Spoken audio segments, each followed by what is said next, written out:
یا ایھا الذین آمنوا اتقوا اللہ حق تقاتہ۔ اب یہاں پر ہمیں غور کرنا ہوگا کہ تقوی کی حقیقت کیا ہے۔ اگرچہ ہم آیت البر کے آخر میں پڑھ چکے ہیں اولئک الذین صدقوا واولئک هم المتقون، وہاں پر وہ ایک حیولہ، ایک شخصیت، ایک کردار وہ ہمارے سامنے آ چکا ہے، متقی کون ہوتا ہے۔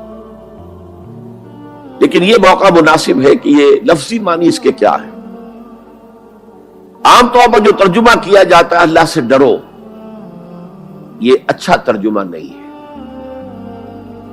اور چونکہ اکثر و بیشتر لوگوں نے یہی ترجمہ کیا ہے، قرآن میں بار بار آتا ہے اتقوا اللہ اتقوا اللہ اتقوا اللہ، تو عیسائیوں کو یہ کہنے کا موقع ملا کہ قرآن زیادہ اللہ کے خوف پر زور دیتا ہے، جبکہ مسیح نے اور جو بائبل ہے وہ اللہ کی محبت پر زور دیتا ہے۔ اعتراض کرنے کا انہیں موقع مل گیا۔ خوف کا لفظ قرآن کا خود عربی زبان کا لفظ ہے، قرآن مجید میں بھی آیا ہے فَلَا تَخَافُوهُمْ وَخَافُونِي، تم ان سے نہ ڈرو، اپنے دشمنوں سے نہ ڈرو، مجھ سے ڈرو۔ خوف کا لفظ بھی ہے۔ يَخَافُونَ يَوْمًا تَتَقَلَّبُ فِيهِ الْقُلُوبُ وَالْأَبْصَارُ، وہ ڈرتے رہتے ہیں اس دن کے تصور سے جس دن کے نگاہیں اور دل الٹ جائیں گے، قیامت کا دن، حشر کا دن۔ تو خوف کا لفظ قرآن میں ہے، عربی زبان کا لفظ ہے۔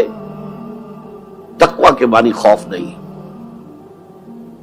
تقوی کے لفظی معنی بچنا۔ دیکھیے وقا یقی وقایتن، اسے کہتے ہیں ثلاثی مجرد، اس میں معنی ہے وقا یقی وقایتن کے کسی کو بچانا۔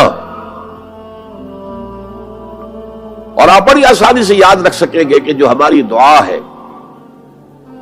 جو سورہ بقرہ میں حج کی دعاؤں کے ضمن میں اہم ترین دعا کی حیثیت سے مذکور ہے، ربنا آتنا فی الدنیا حسنۃ وفی الآخرۃ حسنۃ وقنا عذاب النار وقنا عذاب النار، اے اللہ ہمیں بچا آگ کے عذاب سے۔ تو وقا یقی وقایتن کے معنی ہے کسی کو بچانا۔ باب افتعال میں یہ بنا ابتقاء، اور واو اور تا یہ جڑ گئے، اتقا اتقا۔ اتقا معنی خود بچنا، بچنا اللہ کی نافرمانی سے، بچنا اللہ کی ناراضگی سے۔ ایک بچنا آؤٹ آف لو ہوتا ہے، out of reverence, out of respect.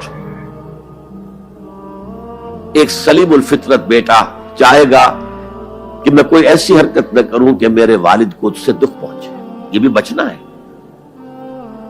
ظاہر بات ہے کہ والد کا خوف نہیں ہے اسے، یہ اس کی روش آؤٹ آف لو ہے۔ والذین آمنوا اشد حبا للہ، جو لوگ صاحب ایمان ہیں وہ شدید ترین محبت کرتے ہیں اللہ کے ساتھ۔ بلکہ ہم نے جو حقیقت جہاد کا مضمون جو ہے اس پر غور کیا، اس کے ضمن میں ایک آیت جو بڑی عظیم آیات میں سے قرآن کے، قُلْ إِنْ كَانَ آبَاؤُكُمْ وَأَبْنَاؤُكُمْ وَإِخْوَانُكُمْ وَأَزْوَاجُكُمْ وَعَشِيرَتُكُمْ وَأَمْوَالٌ اقْتَرَفْتُمُوهَا وَتِجَارَةٌ تَخْشَوْنَ كَسَادَهَا وَمَسَاكِنُ تَرْضَوْنَهَا أَحَبَّ إِلَيْكُم مِّنَ اللَّهِ وَرَسُولِهِ وَجِهَادٍ فِي سَبِيلِهِ فَتَرَبَّصُوا حَتَّىٰ يَأْتِيَ اللَّهُ بِأَمْرِهِ وَاللَّهُ لَا يَهْدِي الْقَوْمَ الْفَاسِقِينَ۔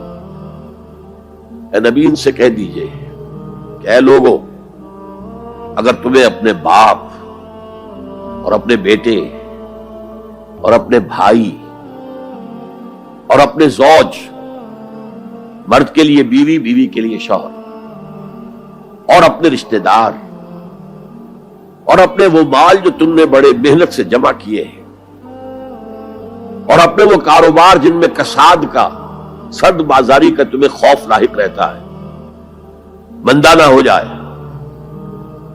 اور تمہارے وہ مکان جو تمہیں بہت محبوب ہیں، بہت سجایا ہے، بہت عمدہ فرنش کیا ہے، اعلیٰ ترین مکان بنایا ہے، اگر یہ 8 چیزیں زیادہ محبوب ہیں اللہ سے اور اس کے رسول سے اور اللہ کی راہ میں جہاد سے، فتربصوا، جاؤ، بیٹھے رہو، دفع ہو جاؤ، منتظر رہو، حتی یاتی اللہ بامرہ، یہاں تک کہ اللہ اپنا فیصلہ سنا دے، واللہ لا یہدی القوم الفاسقین، اللہ ایسے فاسقوں کو ہدایت نہیں دیتا۔ تو در حقیقت یہ اللہ تعالیٰ کی محبت کے تحت ہے کہ اللہ اور اللہ کے ساتھ جو عہد وفا استوار کیا ہے، ایاک نعبد و ایاک نستعین، کہ آدمی پھونک پھونک کر قدم رکھے، کہیں میں اللہ کی کسی حد سے تجاوز نہ کر جاؤں، اللہ کی قائم کردہ کسی حد کو پھلانگ نہ جاؤں، کہیں ایسا نہ ہو کہ شریعت کا کوئی حکم میں پامال کر دوں۔ پھونک پھونک کر قدم رکھنا، لو سانس بھی آہستہ کے نازک ہے بہت کام، آفاق کی اس کارگہ شیشہ گری کا، اس روش کا نام تقویٰ ہے۔ دنیا کا تقویٰ یہ ہے، آخرت کا تقویٰ یہ ہے آگ سے بچ جانا، نتیجہ ہے واتقوا النار الذی وقودها الناس والحجارہ، بچو اس آگ سے جس کا ایندھن بنیں گے انسان اور پتھر۔ یا ایھا الذین آمنوا قوا انفسکم واہلیکم نارا، اہل ایمان بچاؤ اپنے آپ کو اور اپنے اہل و عیال کو آگ سے۔ تو دنیا کا تقویٰ اور آخرت کا تقویٰ، یہ ہے تقویٰ کے لفظی معنی، بلکہ اس میں اضافہ کروں کچھ۔ ایک دفعہ حضرت عمر فاروق رضی اللہ تعالی عنہ کہ مجلس شورا میں یہ بحث چل نکلی تقویٰ کسے کہتے ہیں، ہاؤ ٹو ڈیفائن تقویٰ۔ سب حضرات نے اپنی اپنی رائے دی۔ حضرت ابی بن کعب رضی اللہ تعالی عنہ ایک انصاری صحابی ہیں جن کے بارے میں حضور نے فرمایا ہے کہ اقرأہم ابی بن کعب، میرے صحابہ میں قرآن کا سب سے بڑا جاننے والا ابی ابن کعب ہے۔ وہ خاموش بیٹھے ہوئے سن رہے تھے باتیں۔ حضرت عمر نے خاص طور پر کہا، ابی آپ نے کچھ نکاح فرمائے؟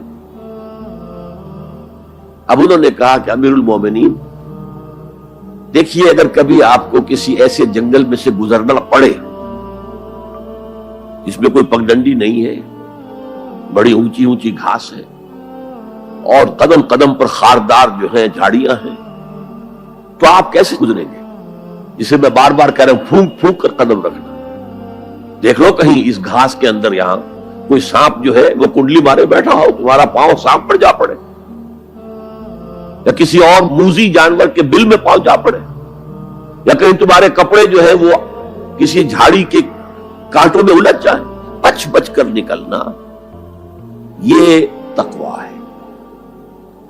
یہ زندگی ایک سفر ہے، ہماری منزل آخرت ہے۔ جیسے حضور نے فرمایا، انما الدنیا خلقت لکم وانتم خلقتم للآخرہ، یہ دنیا تمہارے لیے بنائی گئی ہے، تمہارے لیے برتنے کا سامان ہے، لیکن تمہیں آخرت کے لیے بنایا گیا ہے، یہ تمہارا گھر نہیں ہے۔ تو یہ ہے تقویٰ، اور تقویٰ کی تعلیم قرآن مجید میں اتنی شد و مد کے ساتھ آئی ہے، اتنی شد و مد کے ساتھ آئی ہے، ایک ایک آیت میں دو مرتبہ۔ سورۃ النساء کی پہلی آیت، یا ایھا الناس اتقوا ربکم الذی خلقکم من نفس واحدۃ وخلق منها زوجها وبث منهما رجالا کثیرا ونساء واتقوا اللہ الذی تساءلون به والارحام ان اللہ کان علیکم رقیبا۔ ایک آیت میں دو مرتبہ تقویٰ کا حکم۔ اے لوگو، اے بنی آدم، اپنے اس رب کا تقویٰ اختیار کرو جس نے تمہیں ایک جان سے بنایا، اسی سے اس کا جوڑا بنایا اور ان سے کثیر تعداد میں مردوں اور عورتوں کو زمین میں پھیلا دیا۔ یہ 600-650 کروڑ جو انسان آج دنیا میں ہے، یہ سب کون ہے؟ آدم اور حوا کی نسل سے۔ پھر اسی آیت میں دوبارہ واتقوا اللہ الذی تساءلون به والارحام، تقویٰ اختیار کرو اس اللہ کا جس کا ایک دوسرے کو واسطہ دیتے ہو۔ کوئی سائل مانگتا ہے تو اللہ کے نام پر مانگتا ہے۔ تم جا کر اپنے کسی عزیز سے یا دوست سے کہتے ہو کسی کام کے لیے، بھائی یہ کام بہت ضروری ہے، اللہ کے لیے جلد از جلد اس کام کو کر دو، واسطہ اللہ کا۔ یا جیسے کہ سورہ حشر میں ایک آیت میں دو دفعہ،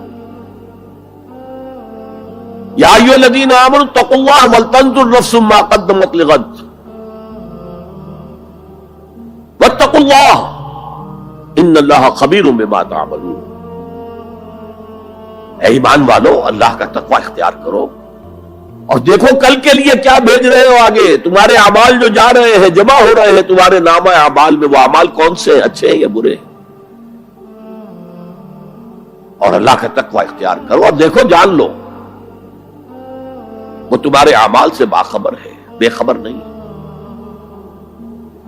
تاہم یہ الفاظ جو ہے میرے نزدیک قرآن مجید میں تقوی کی تاکید کے اعتبار سے انتہائی مؤکد مقام ہے. جیسا کہ میں نے عرض کیا، صحابہ گھبرا گئے، حضور اللہ کے تقوی کا حق کون ادا کر سکتا؟